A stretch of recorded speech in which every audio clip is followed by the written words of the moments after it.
Alright, we live? Yes, we are. Alright, everybody, welcome back. Good morning, good afternoon, good evening, wherever you are. Potato Smasher here.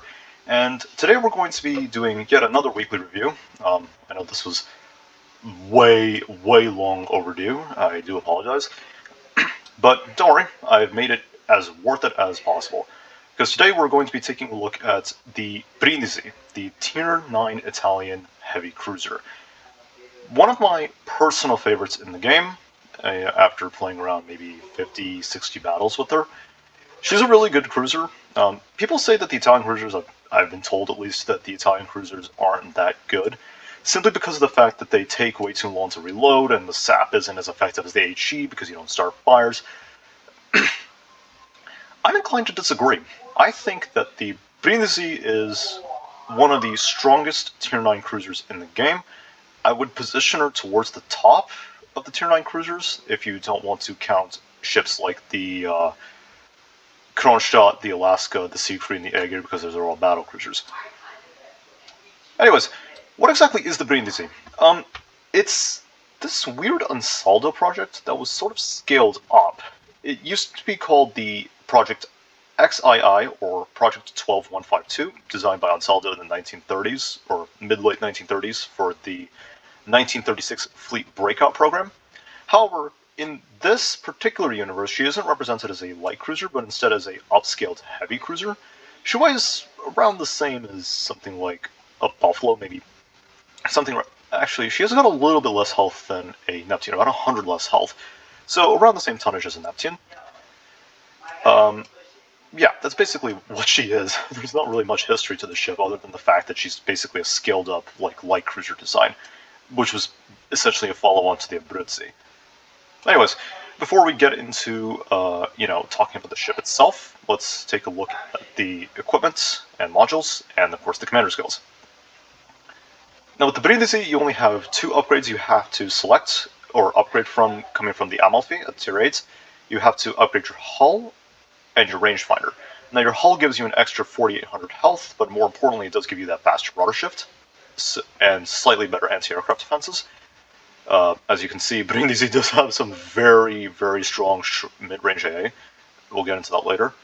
So my recommendation would be to upgrade your hull first and then go for your rangefinder. Your rangefinder, you have 17.1 kilometers of range, which is perfectly serviceable. You can run stock range as long as you do slot your spotter. Speaking of consumables, you get your standard damage control, you get your fuel smoke that lasts for 40 seconds, you get your spotter, or you can also select a fighter.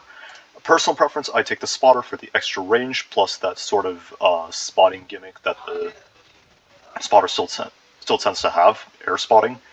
Basically a built-in radar, if you will, or like a temporary longer range radar, because it can spot battleships and cruisers with large surface detection radii. And of course your standard heal. This is a box standard heal, 50% of casement damage. Was it 10 or 33% of citadel damage? I'll have to check that later. I'll notify you down in the description of this video. Anyways, for the modules, main arms modification 1, obviously, because you want to be protecting your main battery and your torpedo tubes. Engine room protection. Now you can run damage control system, but I don't recommend it, simply because of the fact that it's not really necessary, because it's only 30-second fire and 40-second flood duration. If it was something like an Alaska, I'd say, yeah, take damage control if you want to. Aiming systems modification 1, obviously, this is the no-brainer skill for all cruisers, unless you're something like unless you're something like a Zao, I guess, or a Japanese cruiser where accuracy really doesn't matter that much, or like an accuracy bonus. Rudder shift, obviously, 20% of rudder shift is a good decrease. With this build, I have an 8.6 second rudder with a 730 meter turning circle. Concealments, obviously, because this is just a no-brainer for most cruisers, unless you want to play like a farm build. And of course, main battery modification 3, so you can get your reload down. As for your commander, I only have a 15-point commander right now. This is how I have it set up. So if you want to build 21 points, start with Gunfeeder, Priority Target, Superintendent, and Concealment Expert. Superintendent, obviously, for the extra smoke and heal. You don't really need the extra spotter. Then build top grade gunner, adrenaline rush, and radio location, and then frankly speaking, you could cap it off survivability expert. I don't really care. The reason why I say take radio location, even though I don't have a spec tier, is because of the fact that if we were to go back to consumables, you'll notice that the Brindisi, much like most Italian cruisers, minus the Gorizia, doesn't have any real utility tools. It lacks a hydra, it lacks a radar, doesn't even have depth AA. So you want to take that RDF so that you can sort of pinpoint where a destroyer is going to be, and sort of just basically just keep an eye out on things, right? So you don't get caught off guard if you're paying attention to your RDF. So yeah. Anyways, let's get into the actual nitty-gritty of the ship. Let's start with her armor layout and her survivability. So fully upgraded, Brindisi does have 44.8k HP with a 22% torpedo reduction. Now, the one major shortcoming of the Brindisi is the fact that this entire area here, that's a 150mm Citadel belt. Brindisi will be citadeled by all cruisers under 10 kilometers, and she will be citadeled by all battleships at all ranges. She does have a 30mm upper belt and a 30mm deck, but this sort of weird 27mm casement plating does tend to eat shells due to its elevated size. So do be mindful of that when you're facing like light cruisers that have that penetration. So you do eat some damage. I mean, you eat damage from all cruisers as it is. So I mean, there's not really much you can do to mitigate it besides just dodge, I guess. As for battle strike plating, it's standard 25mm for as it is for most higher tier cruisers, except the Germans and the Americans. However, one notable feature she does have is this 50mm fore-end armor belt. This protects her citadel. So if I were to just take away the superstructure, the casement, basically all of that, like, take a look how much it protects her citadel. This is like, so if a shell plunges through here, there's also an internal plate here. It's on GM3D that protects her quite effectively from getting nose and citadel. You will take full pens through the nose from any battleship guns that are sufficiently large, but you won't get what's this? Oh, you won't get citadeled. One more weakness she does have is, of course, this very large citadel deck, 65mm, 75mm. This is large enough to arm pretty much every single AP bomb in the game. So she will take a lot of armor-piercing damage over the course of a single battle. So that's her armor layout. Now let's move on to her artillery systems. Now, Brindisi is equipped with 12 203mm guns and 4 triple turrets, with a maximum range of 17.1 kilometers, as stated before. Now, unlike most high-tier cruisers, Brindisi does not get access to high-explosive and armor-piercing shells. She gets access to semi-armor-piercing and regular armor-piercing. Now, this semi-armor-piercing, you probably have seen some people say that SAP is balanced, in quotations. It really isn't. Here's the thing with SAP. It acts like a high-explosive shell, but it has the damage output of a AP shell, right? It has more alpha, in fact, than its AP. It has higher SAP alpha than its HE alpha. AP alpha. It's like 5200 SAP alpha versus 4800 AP alpha. Now, the upside is that the SAP can't really citadel cruisers, while the AP can. So do use your armor piercing often if you do get broadsides. That's why I recommend an expert loader. It's also why I highly recommend Sansonetti for the Italian cruisers, because of the fast swap to SAP or AP. However, the SAP is by far some of the most brain-dead ammunition in the game to use. It has a very fast shell flight time, 950 meters per second, with typical Italian air drag, which means it's like somewhere in the low 0.2s. So the lead times, even out to 20 kilometers, is like 10, 11 seconds. And because it's SAP, it's fixed penetration, so you don't have to worry about penetration dropping over range. Which means if you get deck pens on something like a Grosser Kurfürst or a high-tier Soviet or German battleship, you can deal some pretty significant damage. Do keep in mind though, because it's fixed penetration, it's the maximum it can pen is 54mm. IFHE did affect it in testing, but unfortunately it does not anymore because it's classified as an armor-piercing shell. So, you cannot pen the likes of Izumo Yamato deck and, Sovietsky Soyuz Musashi, Kremlin, most high-tier Soviet battleships, like Tier 9, 10 Soviet battleships you can't pen. You can't pen some sections on the Friedrich Grosser, so on and so forth. But arguably one of the greatest strengths of the SAP is the fact that it can full pen destroyers. If you've watched videos of Italian cruisers in the past, not from my channel, obviously, from others' channels, like if you've seen like Sarazar, Flum, and so on and so forth, you'll know that the semi-armor piercing does full penetration damage to destroyers, unlike regular armor piercing. And because of that, if you land more than 7-8 SAP shells, you can deal in excess of 10,000 damage to some destroyers. Now keep in mind, some destroyers don't even get a repair party. Like, most destroyers don't get a repair party, so that's HP they don't get back. If you blap something like say, a Tashkent, which has like 25,000 hit points with Survivability Expert, yeah, he has a heal, but you've taken him down to 15,000 hit points. Those are 15,000 hit points he's going to have a hard time getting back. I mean, in fact, I've outright devastated entire destroyers with the SAP just because of the full pen mechanic. As for the armor piercing, you can use it, just it's only really usable against something like a German or Soviet battleship at like close medium ranges where you can't really pen the upper belt. It's also useful against cruisers if you catch their broadsides. But yeah, it's basically sap like 70% of the time, and then the other 30% is like you expert loader to AP and then just blap cruisers, or farm very thick battleship upper belts. Anyways, torpedoes. Yes, surprisingly, the Brindisi does get torpedoes. These are your typical Italian torpedoes. There isn't really much to say about them. They have caught me by surprise multiple occasions when they have actually torpedo destroyers. Like, for example, in the match I'm going to show you, I do actually torpedo a Felix Schultz with the torpedoes, because, long range, they're extremely stealthy. I think the detection range on these torpedoes is something like, yeah, it's right there, 1.1 kilometers. They're slightly faster than Benson torpedoes, 56 knots. They don't hit as hard, but they do reload very quickly, and they do have a very long range, 13.5 kilometers. So you can use these as sort of like area denial weapons. Use them, you can drop them often, and you'll be surprised by how many people actually run into these torpedoes. They're actually very effective at catching people off guard.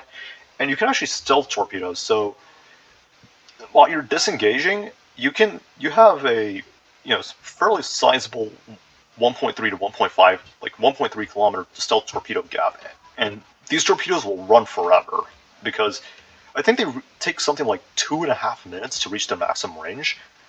So you can keep dropping torpedoes on the run. Actually, it's not 2.5 minutes, it was something like 2 minutes roughly. So you can just keep dropping your torpedoes day in, day out, and just force people to stay on their toes. They are extremely good area denial weapons, and honestly a fairly good addition to Brindisi's overall toolkit.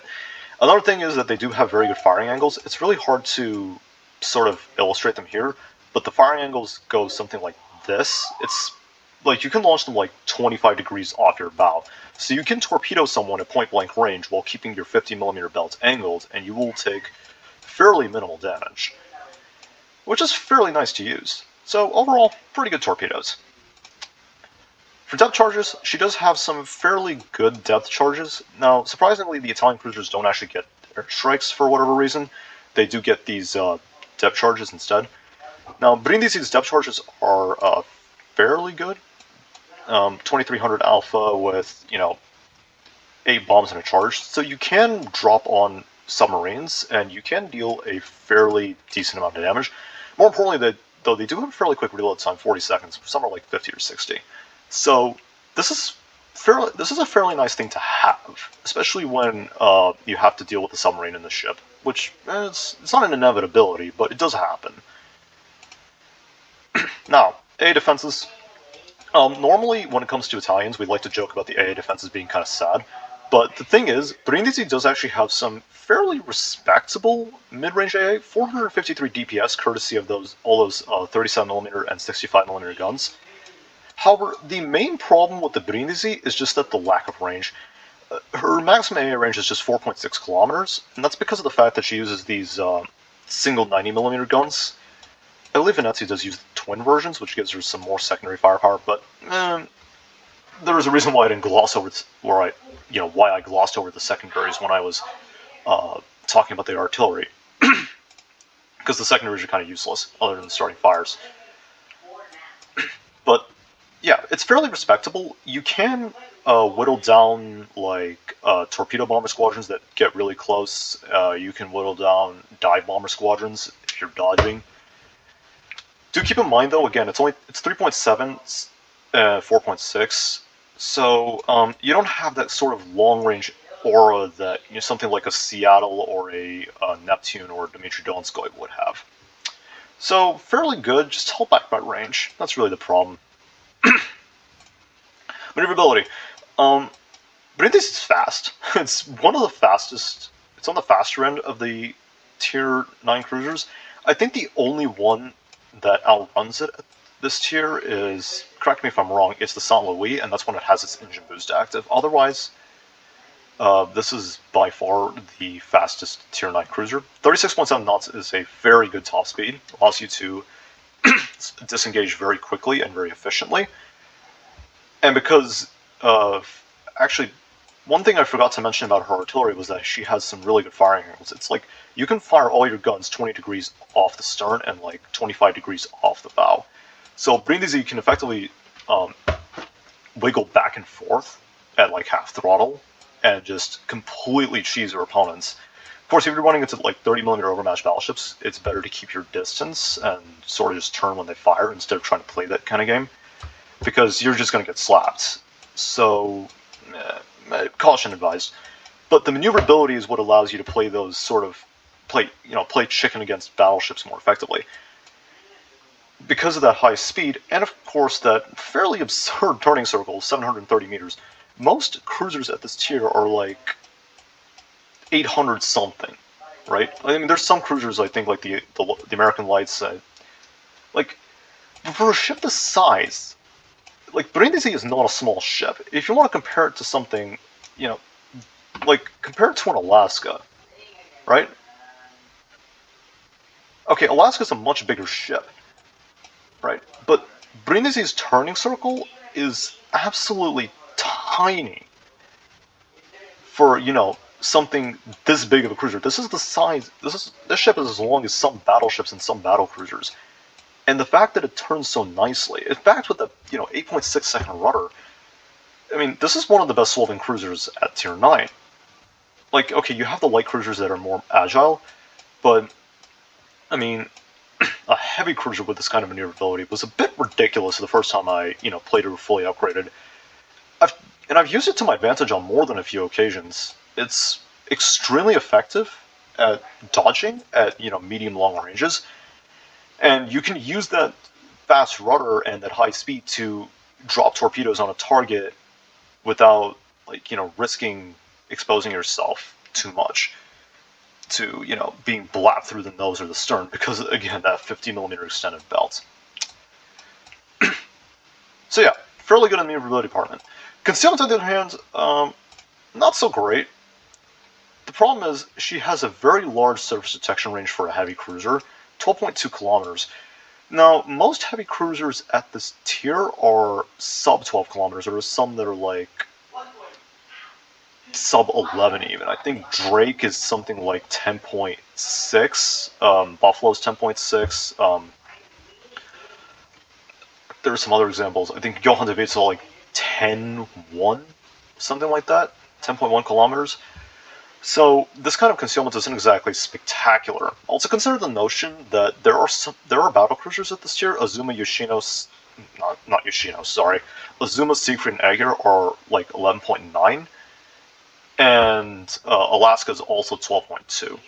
So that kind of concealment basically forces you to stay away from getting in close to provide a sort of like a close range support ship, because if you do get that close, you sort of risk leaving yourself open to getting blapped quite horribly. So yeah, that's basically the major major downfall of the Brindisi is just that concealment. She also got a very large aerial detection range and a very short AA range. So carriers have more time to sort of set up a strike on you and provide extra spotting for their team. Yeah, the concealment's gotten me into trouble, more than a few times. I actually initially tried it out with a rudder prop build. It had 13.6 kilometer concealment. It wasn't exactly what I liked because of the fact that large concealment was such a pain to deal with. I could manage it with Amalfi because the concealment was, like 12.2 something. Not 13.5. That I refuse to deal with. I mean, not like I don't want to, it's just a real big pain to deal with. Anyways, I think that's covered the ship enough. We're going to now take a look at a game that I had in the ship, probably one of the better games that I've played in the ship so far.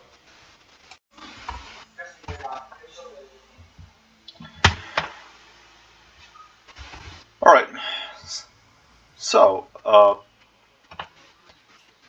wait for him to finish. Alright, so this is the game that I played. As I said, I did say there would be a Felix Schulp being torqued. Unfortunately, just adjust that really quickly. Fortunately, that replay appears to have been deleted because I don't have mods installed, so yeah. Anyways, so this game was also fairly good. I don't unfortunately have results for this because I didn't screen cap it, so Anyways, taking a look at the matchmaking here, we have top tier, interestingly, which is pretty nice. Playing this ship top tier is very comfortable because you do outrange a lot of the cruisers. You do fight when you're top tier. You do a lot of damage to the cruisers you fight when top tier. See, we have 4 battleships. That's a lot of cruisers. I think that's like 7 cruisers, and then 1 destroyer per team. So what's my goal here? My goal here is basically just to play this flank, stall the enemy as long as possible, and just farm damage while doing it. Brindisi, as I've stated, is very good at farming damage. It is arguably one of the best damage farming cruisers in the game because of the fact that it has very good shell arcs, it has that sap, it has the consistency of the damage. On this flank, supporting me, I do have a Gneisenau, an Indracht, and a Massachusetts Black. We're going to be seeing a lot of that Massachusetts later. He was actually fairly good in this game. Actually, one second, we'll just turn on the volume really quickly because we still have audio bugs. I will be getting a new computer fairly soon, so we should be able to negate that. Anyways, I'm just dropping torpedoes here, just as sort of like a preemptive move, just in case anybody tries to push in. We do have a Hizen and a Colorado that are pushing in.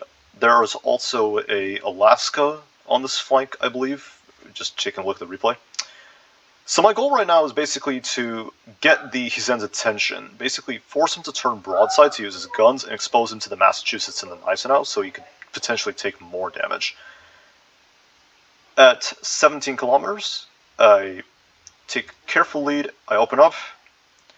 Hizen immediately starts turning in, and notice how fast the shells are going. That's like an 8-second travel time, like 8.5. Immediate 10,000 damage salvo. Again, that's just the advantage of that sap.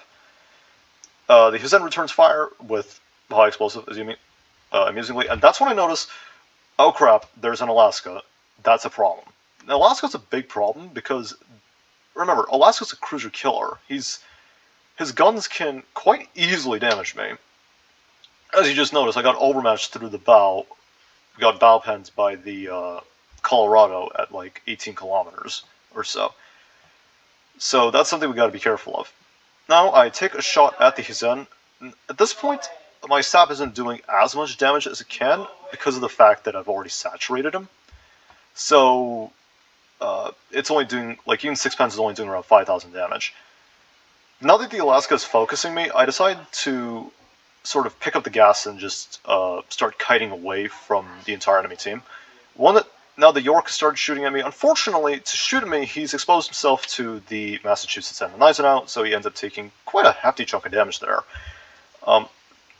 So now the York and the Alaska are being forced to run, or the Alaska's just kiting, and that's when I notice, oh god, that's a range mod Alaska. Or prime spotter or range. Either way, if that's not annoying, I don't know what is. Our kid gets torpedoed, embarrassingly, by the Lo Yang. Lo Yang doesn't exactly have the most stellar torpedoes, so how he got torpedoed by him is beyond me. So, yeah. Anyways, now there's two options I could do. I could either run down the 1-2 line and pursue this Alaska, or I could go towards my cap and sort of just blob up for whatever reason, defend the push that's coming in from the 7-8-9 line. Now, I'm going to choose the latter option, and I'm going to move towards the center. Because here's the thing, the Hizen is still alive, there's still Colorado to deal with, and there's still that Alaska. If I were to go up the CD, like the 1-2 line with my team, I'm putting myself in a crossfire. And Brindisi does not deal well with crossfires. Again, shatters for some reason, I guess he turned out enough.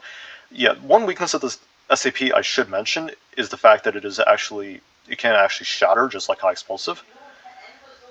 So that's something to keep in mind. Anyways, I activate my spotter plane, gives me 20.6 kilometers of range, which is very comfortable to use, especially with these gun arcs. Even at that kind of range, it's like a 12-second lead. And that's when I noticed, okay, the Hizen is pushing up down this flank, presumably to escape from the Massachusetts, the Indracht, and the Gneisenau. So I take him as my priority, and I start peppering him with the SAP. Even when saturated, I'm still doing a lot of damage to him. I'm still doing like 4,000, 5,000 damage chunks. Now, something you'll notice me doing here is that I intentionally aim for his bow and his stern. And notice how much damage it does. The reason why is because his bow and his stern are unsaturated, whereas his casemate, which I hit earlier for around 10,000, 12,000 damage, is now saturated. So I actually deal more damage to him by intentionally targeting those parts of his ship rather than continuously targeting that same section that's been saturated over and over again. Now, I could have finished him off here. I decided to shoot, but he gets finished off by the Gneisenau last second, so that's just the end of him. Now then, if you take a look at the map, my entire team is clustered around our cap with those three ships, the Massachusetts, the Gneisenau, and the Indracht, all and like the sort of that space like DE34. So they're in no position to really help. They have a Harlem and a York in front of them, and the Alaska Black is, if he's got any common sense, he's going to be moving back and he's going to be entering a kite into sort of like a bull rush position where he can crossfire those three ships. So that's not exactly ideal. But this is where the other problem comes up. That's a Vladivostok. Vladivostok is not exactly an ideal target for this ship, mostly because the Vladi, despite having if you can target it at like 16.5 kilometers, good target, because of the fact that you can't deck pen him, but any closer, you have to aim for a superstructure, because he has I think it's like a 150 millimeter upper belt or something like that completely shatters your sap. So instead, I decided to take the Bayard as my priority target, simply because he is the squishier cruiser. He's a very squishy cruiser, very vulnerable to my SAP. Unfortunately, it appears he accelerated out of my shells, so there's that. The Irian gets completely slapped for all of his health, gets taken down by the Bayard. I don't know who slapped him, probably the Jean Bart. So now I have to deal with this very angry Vladivostok. Now the damage I got there was, I believe, on his bow and his superstructure. So now I'm basically playing chicken with a battleship that overmatches me. I mean, he doesn't really overmatch me. He can overmatch he does overmatch my forward plating, but he doesn't overmatch my center plating. So what I'm hoping for is that when he shoots, I can slow down just enough and angle just enough that he does end up hitting that particular section of my ship. Unfortunately, I didn't slow down. I might have slowed down too much, and okay, 10 SAP penetrations. That was all on his superstructure. Take a big chunk from the Jean-Bart. Again, I get overmatched. The ship gets overmatched by 380mm guns, or like 406s. 380s on the, that upper plate section that I was talking about earlier, and it basically gets overmatched by 380s and 406s all day long. So, yeah, there's that. Now, of course, I have to contend with a couple of things. We have a Lo Yang right in front of us, and we have a Bayard. And then there's, of course, the threat of the Vladivostok. So basically, I'm firing, hoping to bait the Vladivostok into shooting me, so I can turn away and, okay, still eating gigantic chunks of damage because, again, that 27mm, the 25mm section. I'm basically hoping to bait him into my Massachusetts Black and my Anchorage. The Anchorage, unfortunately, is on low health. He's got 5,000 hit points left. He's well within the smoke firing penalty because the Lo Yang, who's been unspotted this entire game, is, he's actually in the cap right now. Smart play. So now I have to contend with a very angry Vladivostok and a very angry Bayard. Now, the Bayard is one of those ships that can actually counter this ship, because it has the ability to sort of throttle juke. So it's kind of an annoyance. However, one thing I do have over him that he doesn't. Okay, yeah, he's penning me for like 4,000 damage, and I just ricocheted off him. Sap does ricochet, by the way, just because it's still an armor-piercing shell, technically. So now this Bayard is sitting full broadside to me, and this is where I decide, you know what, I'm getting kind of annoyed, so I expert loader to the AP, knowing that, and turn towards the Vladivostok, full broadside. And so just picking a fight with him instead, knowing that, he's not looking at me. And this is where the AP is most effective, where you can sort of get those broadsides on, something like a Vladivostok. And I actually get overpenned there, surprisingly, probably through the upper casemates. So now I'm just trying to AP him. Unfortunately, Italian SAP isn't exactly fantastic, so that's, whatever consideration that may have. Yeah, moving on. This time I intentionally aim for the bow of the Vladivostok with the AP. I get 5 bounces, and I decide, you know what, this Vladivostok's being a really annoying target. So I full turn, and he fires his back turret at me. I'm hoping that he only full pens me with 1 shell, which is good. And it's at the same time that you gotta notice something. The Italian torpedoes have actually worked. They've actually hit something, and they've killed him. And I've just completely brutalized the Bayard with the AP. I didn't even know that I actually did that much damage to him until I turned around and realized, like, wait a minute, why is he on 2,500 health? And then I realized I actually hit him with 9 out of 12 with 1 Citadel. Which was a fairly impressive salvo. For an Italian cruiser, AP. But in any case, now we have another problem.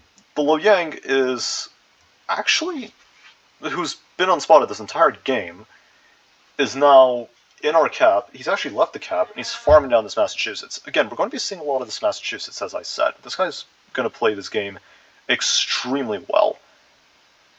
He actually finishes higher than me. I got something like 1,800 base experience out of this game. He got, like, I think 15 points higher than I did. Moving on, though. Now we have a bit of a situation, because if you take a look at the remaining ships on our team, we have an Algeria that's on 6,500 health. We have a Gneisenau that's on 8,000 health. The Massachusetts has 25k HP and his heal's ticking. The Gneisenau's just killed the Harlem, which is good. But now he's in a bit of trouble because he's going to get stuck. He's on 4,700 health. The Algeria is really, really low. So basically, I could take the priority of saying, you know what, I want to go after this Lo Yang because I want him, out of the cap. But that leaves me vulnerable to getting crossfired by the York, the Alaska Black, and the Jean-Bart Black.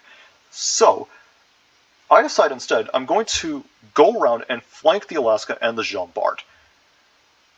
Notice the York showing some broadside, so I switch over to the armor piercing, waiting for him to turn, because I'm unspotted. He doesn't know I'm here. He doesn't know that I have the AP loaded. So the moment I see him committing to the turn, I fire my guns and I immediately trigger my fuel smoke. The reason why is because I want to insta-disengage. Luckily, I only eat around 3,700 damage from the Jean Bart Black. So I immediately take him as my priority target, and I just hit him with a few SAP shells, and I drop torpedoes. Now the Nizen was in trouble because he's about to go down. So this makes it a 2 versus 4 with an unspotted Lo Yang. So I take a pot shot with my spotter active at the York, and I'm going to probably land 1 shell on him. No, I completely miss. So thankfully the Massachusetts has finished him off.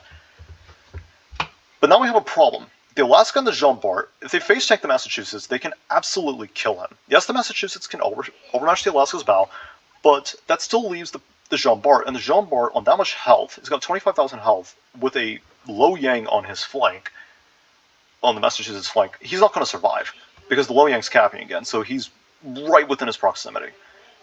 So, random torpedo hit on the Jean Bart, by the way.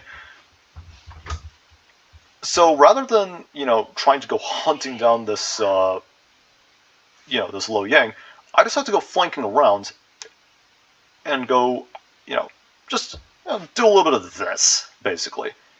You get spotted, I'm already angled enough, so if they take their priority target on me, which they aren't, I already know that for a fact, because they're tunnel focused on the Massachusetts, I can just go flanking around them.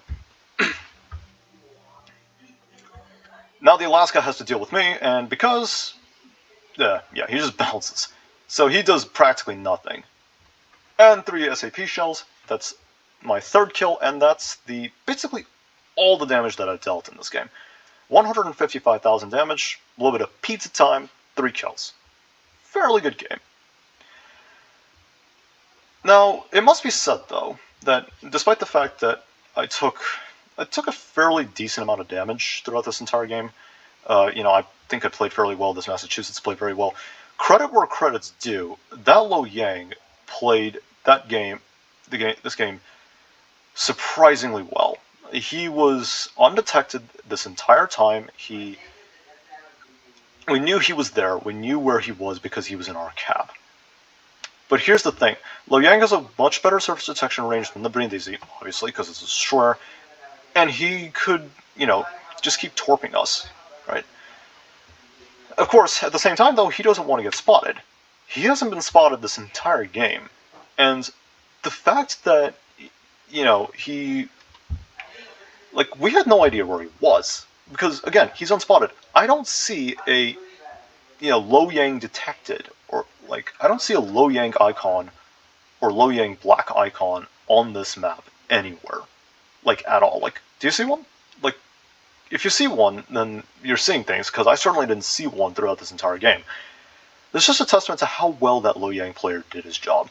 He stayed undetected, he just torpedoed, he only fired his guns. We had a rough idea where he was, but we had no idea where exactly his last known position was. So, the end of the game is basically me just firing off, random torpedoes, random shell salvos everywhere. It's largely out of frustration because I want 4 kills. I want the, whatever, 20,000 damage. I want 170k, or something like that, 175. Because, again, dealing damage in the ship is effective. It's very effective at dealing damage, but sometimes it's a little bit difficult if everybody bows into you. So, yeah, it's, honestly, just a few closing thoughts on this ship. While the timer runs down. It's 2 minutes 15 seconds left, so that's how much time I have to record. Brindisi, in my opinion, is one of the premier cruisers. When it first came out, or when it was first announced as the Torino back in 2018, when the Italian cruisers were first announced, people said that, the Italian cruisers, they don't have DPM because they take too long to reload. They have a lot of guns, but the sap isn't going to be that effective. Because it's semi-armor piercing, it's going to bounce. It can't deal damage like HE can at all angles. But you know, I just sort of looked at that, and I just disagreed with them completely. And the reason for that was because if you take a look at the stats, you know, the numbers that these cruisers could put up, like now, and you know, sometime in the past, present, future, like whatever, you just know that these cruisers do a lot of good work just because of the fact that they have that SAP Alpha, they have the AP Alpha, they have the armor, they have the speed. They don't have any utility tools. That's their only downside. Like the utility tools and the lack of concealment compared to other cruisers are their only weaknesses. And besides the fact that they do explode quite frequently because of the fact that they do have some very large citadels. But, you know, honestly, I've come to really like this line a lot. I started out with the Raimondo Montecuccoli from the events, and I really didn't think I would like the Italian cruisers at all. Trento was a bit of a sour experience for me, I didn't really like it that much. But then I got to the Zara, it was like, okay, this is a pretty good ship. I got to the Amalfi, I was like, okay, I really enjoy this ship. I get to Brindisi, and this is by far my favorite Tier 9 cruiser of all the Tier 9 cruisers that I've played, or, you know, tested. So yeah, that kind of speaks volumes about this ship. Anyways, that's all I have for you guys. Take care. I'll see you next time.